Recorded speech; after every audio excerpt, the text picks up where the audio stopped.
Paper 22. The Trinitized Sons of God. There are three groups of beings who are called sons of God. In addition to descending and ascending orders of sonship, there is a third group known as the Trinitized Sons of God. The Trinitized order of sonship is subdivided into three primary divisions in accordance with the origins of its many types of personalities, revealed and unrevealed. These primary divisions are 1. Deity-Trinitized Sons. 2. Trinity-Embraced Sons. 3. Creature-Trinitized Sons. Irrespective of origin, all Trinitized Sons of God have in common the experience of Trinitization, either as a part of their origin or as an experience of Trinity embrace subsequently attained. The Deity-Trinitized Sons are unrevealed in these narratives. Therefore, will this presentation be confined to a portrayal of the remaining two groups, more particularly the Trinity-Embraced Sons of God. 1. The Trinity-Embraced Sons. All Trinity-Embraced Sons are originally of dual or single origin, but subsequent to the Trinity embrace, they are forever devoted to Trinity service and assignment. This core, as revealed and as organized for super-universe service, embraces 7 orders of personalities. 1. Mighty Messengers. 2. Those high in authority. 3. Those without name and number. 4. Trinitized Custodians. 5. Trinitized Ambassadors. 6. Celestial Guardians. 7. High Sun Assistants. These 7 groups of personalities are further classified, according to origin, nature, and function, into 3 major divisions: the Trinitized Sons of Attainment, the Trinitized Sons of Selection, and the Trinitized Sons of Perfection. The Trinitized Sons of Attainment, the Mighty Messengers, those high in authority, and those without name and number, are all adjuster-fused ascendant mortals who have attained paradise and the core of the finality. But they are not finaliters. When they have been Trinity embraced, their names are removed from the finaliter roll call. The new sons of this order pass through specific courses of training, for comparatively short periods, on the circuit headquarters planets of the Havona circuits under the direction of the Eternals of Days. Thereafter they are assigned to the services of the Ancients of Days in the 7 super-universes. The Trinitized Sons of Selection embrace the Trinitized Custodians and the Trinitized Ambassadors. They are recruited from certain of the evolutionary seraphim and translated midway creatures who have traversed Havona and have attained paradise, as well as from certain of the spirit-fused and the sun-fused mortals who have likewise ascended to the central isle of light and life. Subsequent to their embrace by the Paradise Trinity, and after a brief training in Havona, the Trinitized Sons of Selection are assigned to the courts of the Ancients of Days. The Trinitized Sons of Perfection. The Celestial Guardians and their coordinates, the High Sun Assistants, comprise a unique group of twice Trinitized personalities. They are the Creature-Trinitized Sons of Paradise Havona personalities, or of perfected ascendant mortals who have long distinguished themselves in the core of the finality. Some of these Creature-Trinitized Sons, after service with the Supreme Executives of the 7 Master Spirits, and after serving under the Trinity Teacher Sons, are re-Trinitized, embraced, by the Paradise Trinity, and then commissioned to the courts of the Ancients of Days as Celestial Guardians and as High Sun Assistants. Trinitized Sons of Perfection are assigned directly to the super-universe service without further training. Our Trinity Origin Associates, Perfecters of Wisdom, Divine Counselors, and Universal Censors, are of stationary numbers, but the Trinity-Embraced Sons are constantly increasing. All 7 orders of Trinity-Embraced Sons are commissioned as members of one of the 7 super-universe governments, and the number in the service of each super-universe is exactly the same.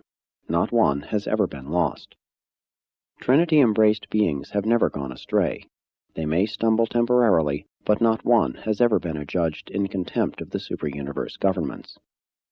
The Sons of Attainment and the Sons of Selection have never faltered in the service of Orvonton, but the Trinitized Sons of Perfection have sometimes erred in judgment and thereby caused transient confusion. Under the direction of the Ancients of Days, all 7 orders function very much as self-governing groups. Their scope of service is far-flung.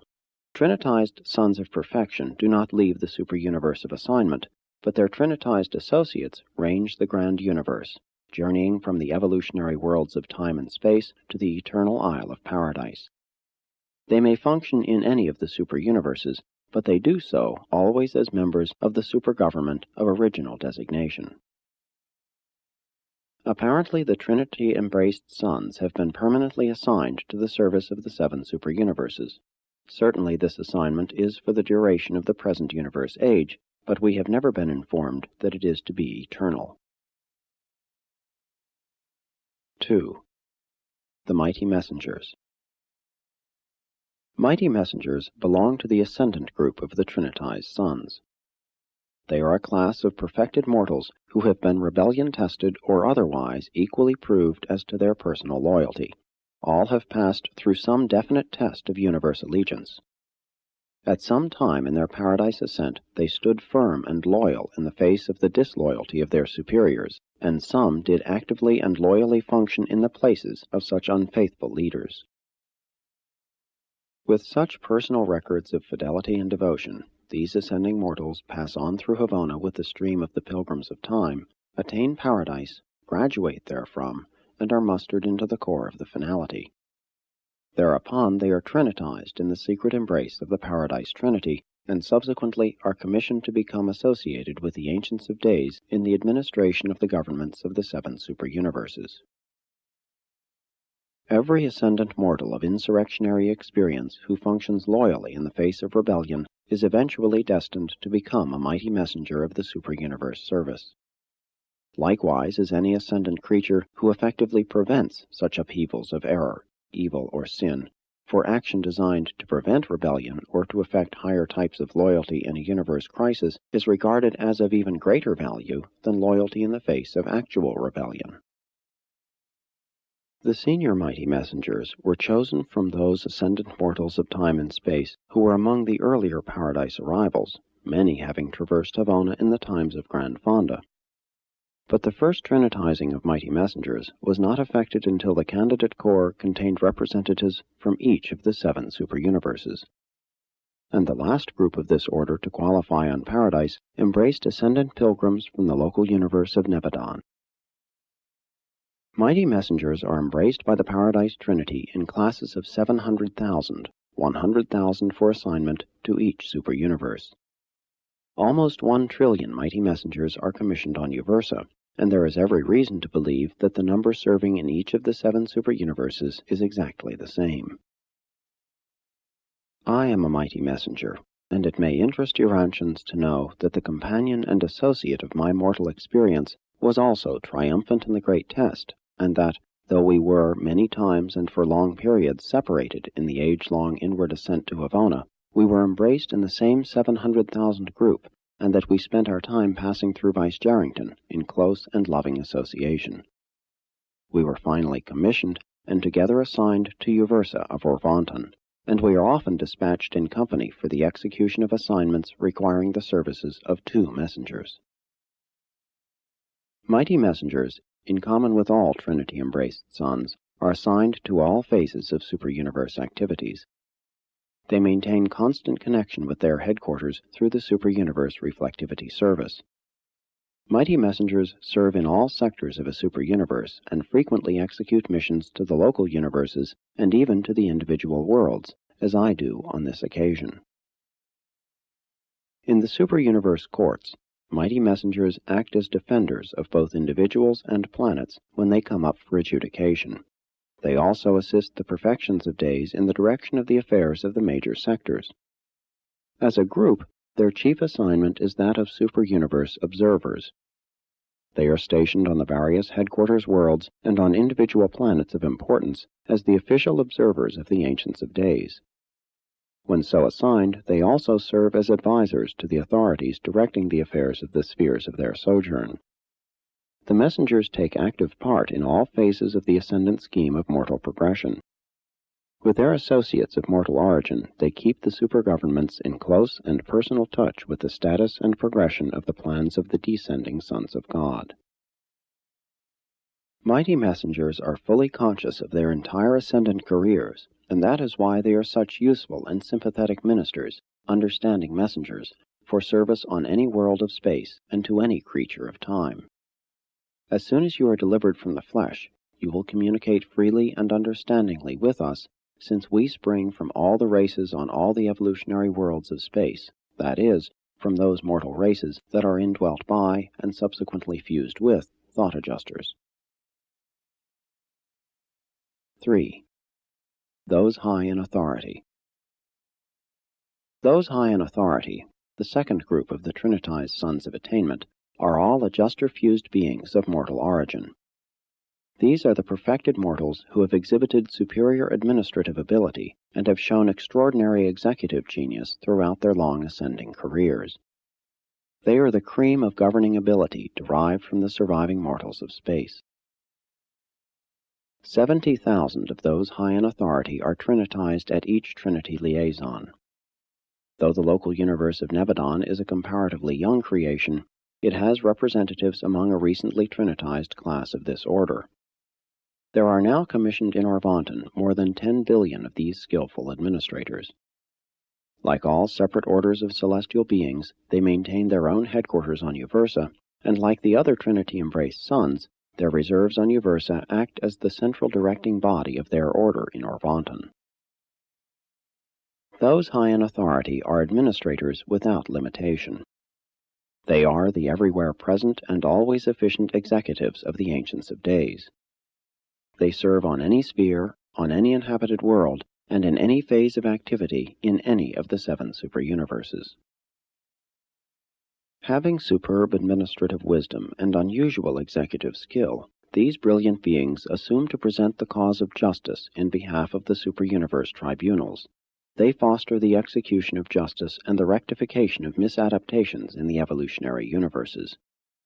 Therefore, if you should ever be cited for errors of judgment while you are ascending the worlds and spheres of your ordained cosmic progression, it is hardly likely that you would suffer injustice, since your prosecutors would be one-time ascendant creatures who are personally familiar with every step of the career you have traversed and are traversing.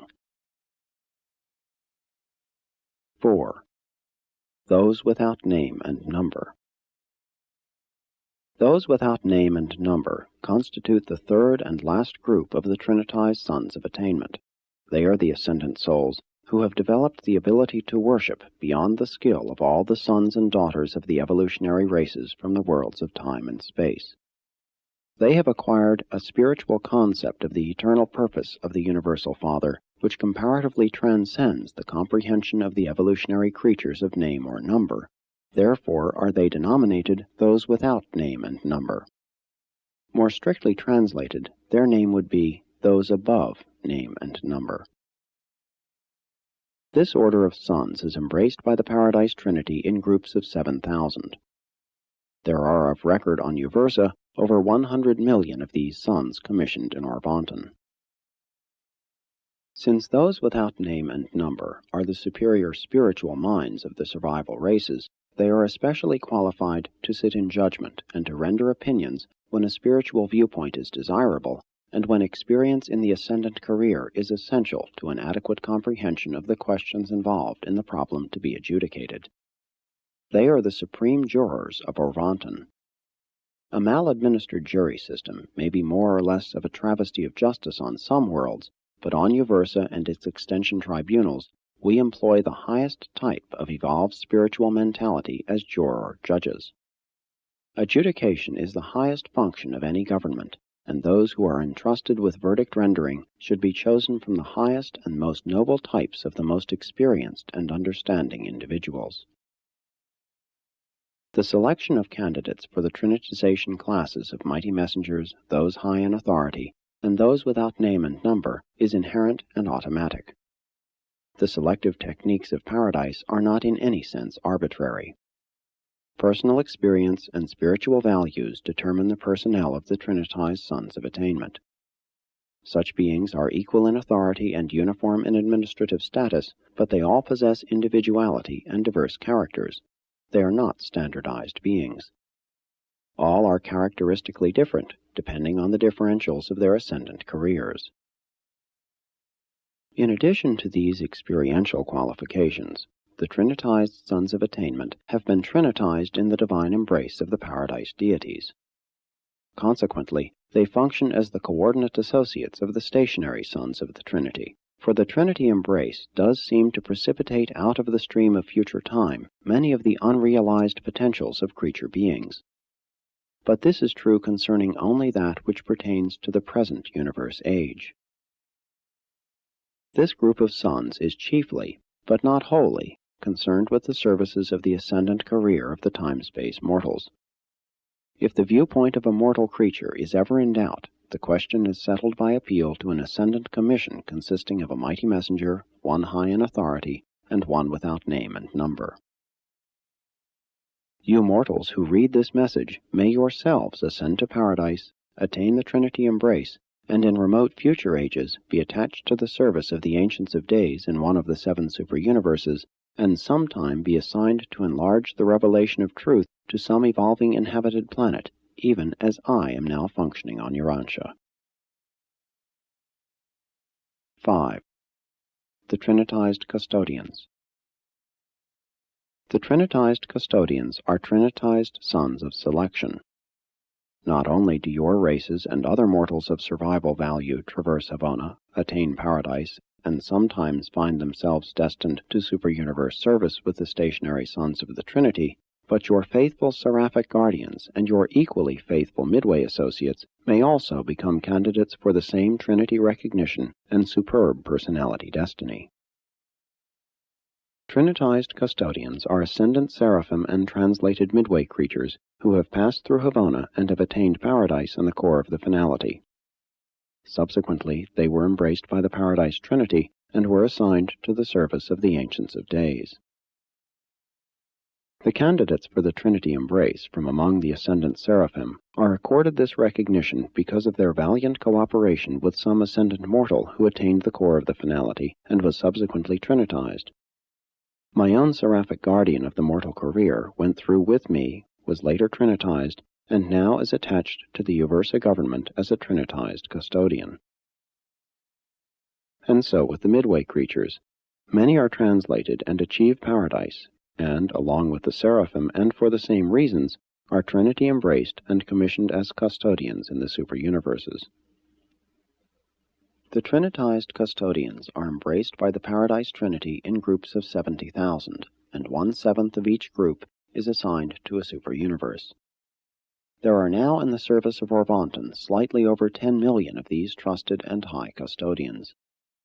They serve on Uversa and on the major and minor headquarters spheres. In their labors they are assisted by a corps of several billion Sakonafim and other able superuniverse personalities. The Trinitized custodians start out their careers as custodians, and they continue as such in the affairs of the supergovernments. In a way, they are officers of their superuniverse governments, but they do not deal with individuals as do the celestial guardians. The Trinitized custodians administer group affairs and foster collective projects.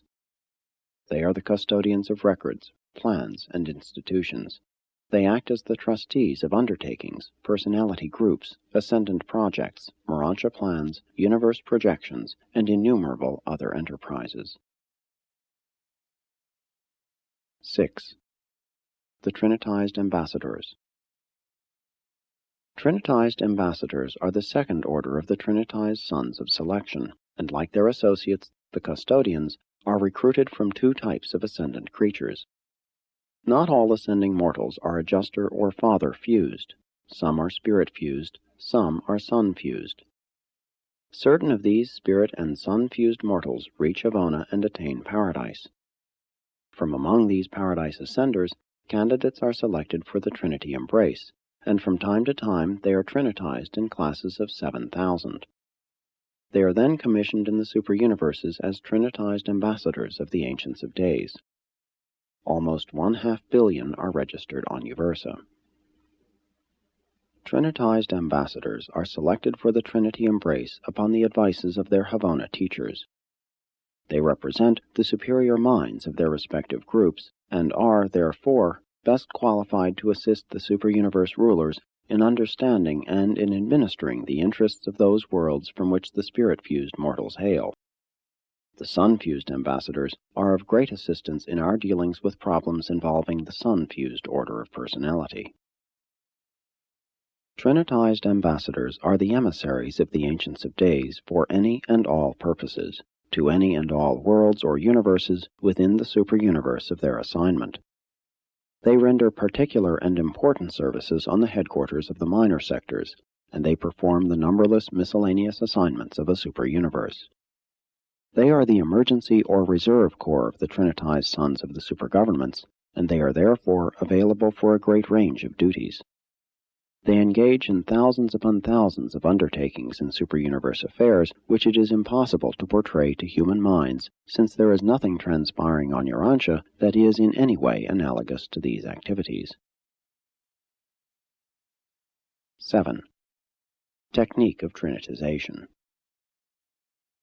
I cannot fully unfold to the material mind the experience of the supreme creative performance of perfect and perfected spiritual beings, the act of Trinitization. The techniques of Trinitization are among the secrets of Vice-Jarrington and Solitarington, and are revealable to, and understandable by, none save those who have passed through these unique experiences. Therefore it is beyond the possibility of any being successfully to portray to the human mind the nature and purport of this extraordinary transaction. Aside from the deities, only Paradise Havona personalities and certain members of each of the Finaliter Corps engage in Trinitization. Under specialized conditions of Paradise perfection, these superb beings may embark upon the unique adventure of concept identity, and they are many times successful in the production of a new being, a creature-trinitized son. The glorified creatures who engage in such adventures of Trinitization may participate in only one such experience, whereas with the Paradise deities there seems to be no limit to the continued enactment of Trinitization episodes. Deity seems to be limited in just one respect. There can be only one original and infinite spirit, only one infinite executive of the united will of the Father-Son. The ascendant adjuster-fused mortal finaliters who have attained certain levels of Paradise culture and spiritual development are among those who can essay to trinitize a creature being. Mortal finaliter companies, when stationed on Paradise, are granted a recess every millennium of Havona time. There are 7 different ways such finaliters may elect to spend this duty-free period, and one of these is, in association with some fellow finaliter, or some Paradise Havona personality, to attempt the enactment of creature trinitization. If 2 mortal finaliters, on going before the architects of the Master Universe, demonstrate that they have independently chosen an identical concept for trinitization, the architects are empowered, on their own discretion, to promulgate mandates permitting these glorified mortal ascenders to extend their recess and to remove themselves for a time to the trinitizing sector of the Paradise citizens. At the end of this assigned retreat, if they report that they have singly and jointly elected to make the paradisiacal effort to spiritualize, idealize, and actualize a selected and original concept which has not theretofore been trinitized, then does Master Spirit No. 7 issue orders authorizing such an extraordinary undertaking. Unbelievably long periods of time are sometimes consumed in these adventures. An age seems to pass before these faithful and determined one-time mortals, and sometimes Paradise Havona personalities, finally achieve their goal, really succeed in bringing their chosen concept of universal truth into actual being. And not always do these devoted couples meet with success. Many times they fail, and that through no discoverable error on their part. Candidates for trinitization who thus fail are admitted to a special group of finaliters who are designated as beings who have made the supreme effort and sustained the supreme disappointment. When the Paradise deities unite to trinitize, they always succeed, but not so with a homogeneous pair of creatures, the attempted union of 2 members of the same order of being. When a new and original being is trinitized by the gods, the divine parents are in deity potential unchanged. But when exalted creature beings enact such a creative episode, one of the contracting and participating individuals undergoes a unique personality modification. The two ancestors of a creature trinitized son become, in a certain sense, spiritually as one. We believe that this status of bi-unification of certain spiritual phases of personality will probably prevail until such time as the Supreme Being shall have attained full and completed manifestation of personality in the grand universe. Simultaneously with the appearance of a new creature trinitized son, there occurs this functional spiritual union between the two ancestors. The two trinitizing parents become one on the ultimate functional level. No created being in the universe can fully explain this amazing phenomenon. It is a near-divine experience.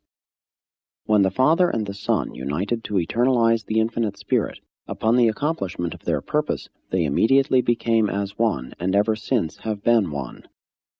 And while the trinitization union of two creatures is on the order of the infinite scope of the perfect deity union of the universal Father and the eternal Son, the repercussions of creature trinitization are not eternal in nature.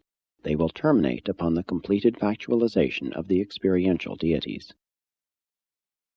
While these parents of creature trinitized sons become as one in their universe assignments, they continue to be reckoned as two personalities in the makeup and roll calls of the core of the finality and of the architects of the master universe.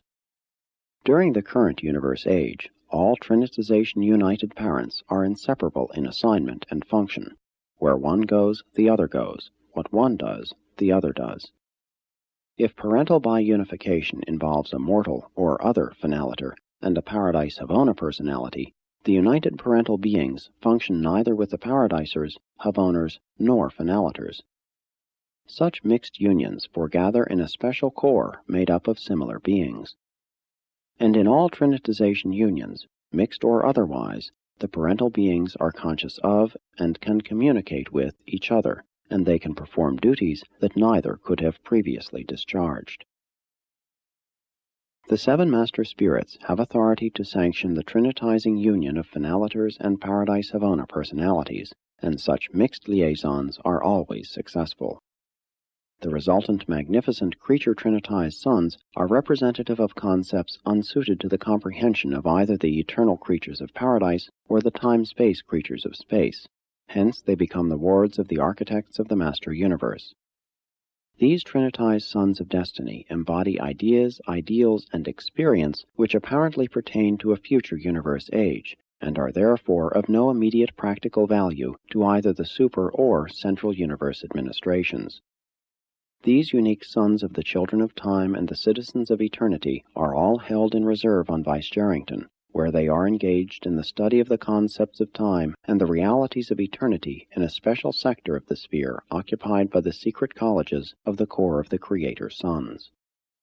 The Supreme Being is the unification of three phases of deity reality: God the Supreme, the spiritual unification of certain finite aspects of the Paradise Trinity; the Almighty Supreme, the power unification of the grand universe creators; and the Supreme Mind, the individual contribution of the third source and center and his coordinates to the reality of the Supreme Being.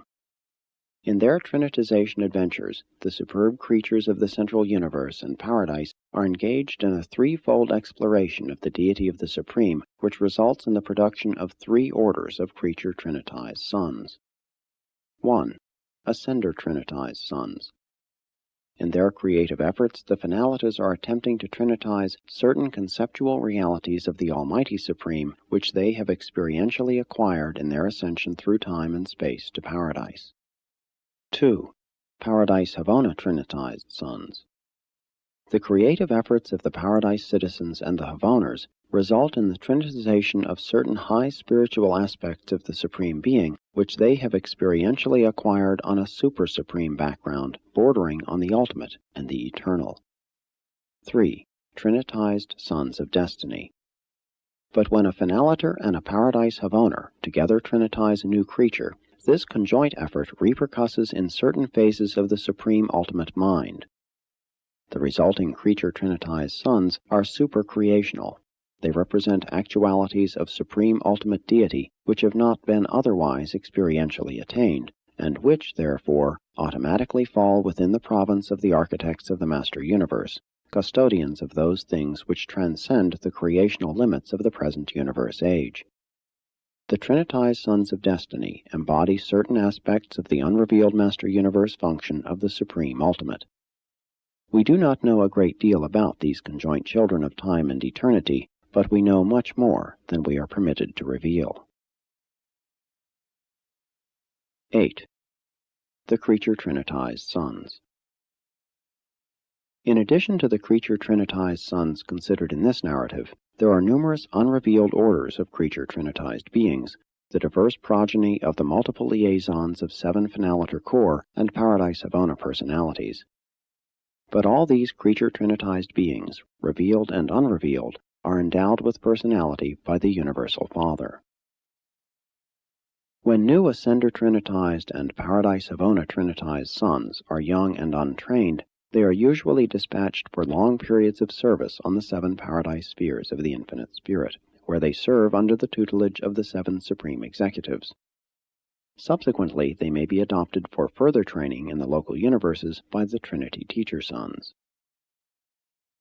These adopted sons of high and glorified creature origin are the apprentices, student helpers of the Teacher Sons, and as regards classification, they are often temporarily numbered with these sons. They may and do execute many noble assignments in self-denial in behalf of their chosen realms of service. The Teacher Sons in the local universes may nominate their creature-trinitized wards for embrace by the Paradise Trinity. Emerging from this embrace as trinitized sons of perfection, they enter the service of the Ancients of Days in the 7 super-universes, that being the present known destiny of this unique group of twice-trinitized beings. Not all creature-trinitized sons are Trinity-embraced. Many become the associates and ambassadors of the 7 Master Spirits of Paradise, of the reflective spirits of the super-universes, and of the mother spirits of the local creations. Others may accept special assignments on the Eternal Isle. Still others may enter the special services on the secret worlds of the Father and on the paradise spheres of the Spirit. Eventually, many find their way into the conjoint core of the Trinitized Sons on the inner circuit of Havona. Accepting the Trinitized Sons of Perfection and those who are foregathering on Vice-Jarrington, the supreme destiny of all creature-trinitized sons appears to be entrance into the core of Trinitized Finaliters, one of the 7 paradise core of the Finality. 9. The Celestial Guardians. Creature-trinitized sons are embraced by the Paradise Trinity in classes of 7,000. These trinitized offspring of perfected humans and of Paradise Havona personalities are all equally embraced by the deities, but they are assigned to the super-universes in accordance with the advice of their former instructors, the Trinity Teacher Sons. Those of more acceptable service are commissioned High Son Assistants. Those of less distinguished performance are designated Celestial Guardians. When these unique beings have been Trinity-embraced, they become valuable adjuncts to the super-universe governments. They are versed in the affairs of the ascendant career, not by personal ascension, but as a result of their service with the Trinity Teacher Sons on the worlds of space. Almost 1 billion Celestial Guardians have been commissioned in Orvonton. They are chiefly assigned to the administrations of the perfections of days on the headquarters of the major sectors, and are ably assisted by a corps of ascendant sun-fused mortals. The Celestial Guardians are the officers of the courts of the Ancients of Days, functioning as court messengers and as bearers of the summonses and decisions of the various tribunals of the super-universe governments. They are the apprehending agents of the Ancients of Days. They go forth from Uversa to bring back beings whose presence is required before the super-universe judges. They execute the mandates for the detention of any personality in the super-universe. They also accompany spirit-fused mortals of the local universes when, for any reason, their presence is required on Uversa. The Celestial Guardians and their associates, the High Son Assistants, have never been indwelt by adjusters. Neither are they spirit nor sun-fused. The embrace of the Paradise Trinity does, however, compensate for the non-fused status of the Trinitized Sons of Perfection. The Trinity embrace may act solely upon the idea which is personified in a creature-trinitized son, leaving the embraced son otherwise unchanged, but such a limitation occurs only when so planned. These twice trinitized sons are marvelous beings, but they are neither as versatile nor dependable as their ascendant associates.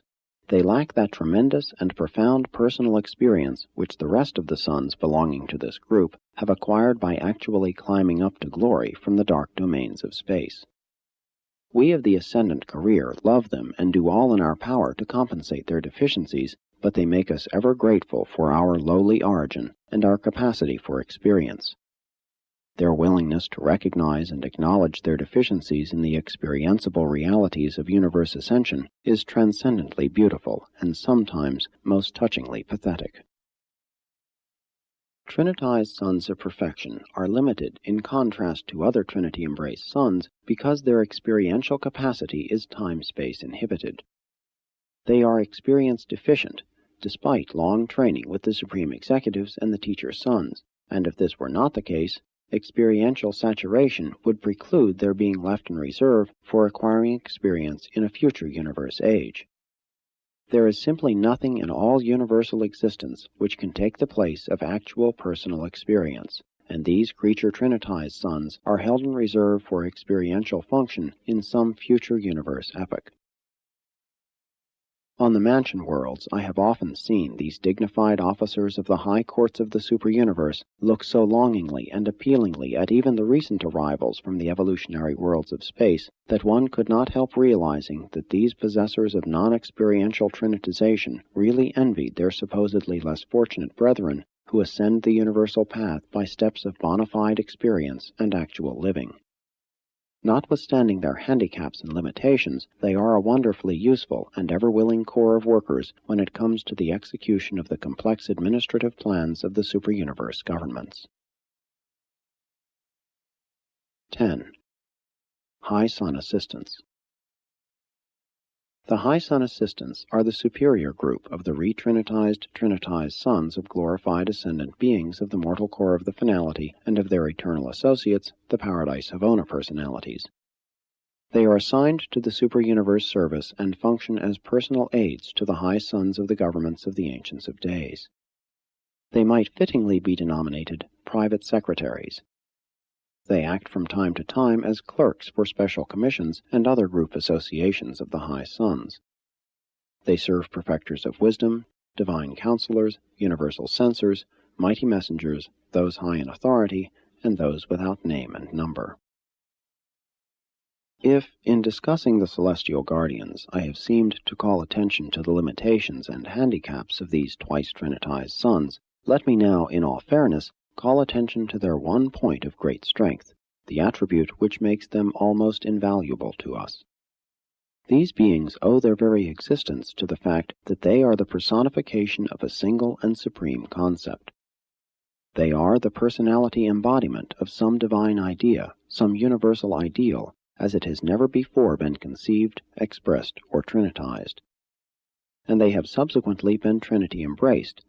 Thus, they show forth and actually embody the very wisdom of the Divine Trinity as concerns the ideal of their personality existence. As far as that particular concept is revealable to the universes, these personalities embody all of everything that any creature or creator intelligence could possibly conceive, express, or exemplify. They are that idea personified. Can you not see that such living concentrations of a single supreme concept of universe reality would be of untold service to those who are entrusted with the administration of the superuniverses? Not long since, I was directed to head a commission of 6, one of each of the high sons, assigned to the study of 3 problems pertaining to a group of new universes in the south parts of Orvonton. I was made acutely aware of the value of the High Sun assistants when I made requisition on the chief of their order on Uversa for temporary assignment of such secretaries to my commission. The first of our ideas was represented by a High Sun assistant on Uversa, who was forthwith attached to our group. Our second problem was embodied in a High Sun assistant assigned to Superuniverse number 3. We secured much help from this source through the Central Universe Clearinghouse for the coordination and dissemination of essential knowledge, but nothing comparable to the assistance afforded by the actual presence of a personality who is a concept creature trinitized in supremacy and deity trinitized in finality. Concerning our third problem, the records of Paradise disclosed that such an idea had never been creature trinitized. High Sun assistants are unique and original personalizations of tremendous concepts and stupendous ideals. And as such, they are able to impart inexpressible illumination to our deliberations from time to time. When I am acting on some remote assignment out in the universes of space, think what it means by way of assistance if I am so fortunate as to have attached to my mission a High Sun assistant who is the fullness of divine concept regarding the very problem I have been sent to attack and solve, and I have repeatedly had this very experience. The only difficulty with this plan is that no superuniverse can have a complete edition of these trinitized ideas. We only get 1/7 of these beings, so it is only about 1 time in 7 that we enjoy the personal association of these beings, even when the records indicate that the idea has been trinitized. We could use to great advantage much larger numbers of these beings on Uversa. Because of their value to the superuniverse administrations, we, in every way possible, encourage the pilgrims of space and also the residents of Paradise to attempt trinitization after they have contributed to one another those experiential realities which are essential to the enactment of such creative adventures. We now have in our superuniverse about 1¼ million High Sun assistants, and they serve on both the major and minor sectors, even as they function on Uversa. They very often accompany us on our assignments to the remote universes. High Sun assistants are not permanently assigned to any sun or to any commission. They are in constant circulation, serving where the idea or ideal which they are can best further the eternal purposes of the Paradise Trinity, whose sons they have become. They are touchingly affectionate, superbly loyal, exquisitely intelligent, supremely wise, regarding a single idea, and transcendently humble. While they can impart to you the lore of the universe concerning their one idea or ideal, it is well nigh pathetic to observe them seeking knowledge and information on hosts of other subjects, even from the ascending mortals. And this is the narrative of the origin, nature, and functioning of certain of those who are called the Trinitized Sons of God, more particularly of those who have passed through the divine embrace of the Paradise Trinity, and who have been assigned to the services of the superuniverses, there to give wise and understanding cooperation with the administrators of the Ancients of Days in their untiring efforts to facilitate the inward progress of the ascending mortals of time toward their immediate Havona destination and their eventual Paradise goal. Narrated by a mighty messenger of the Revelatory Corps of Orvonton.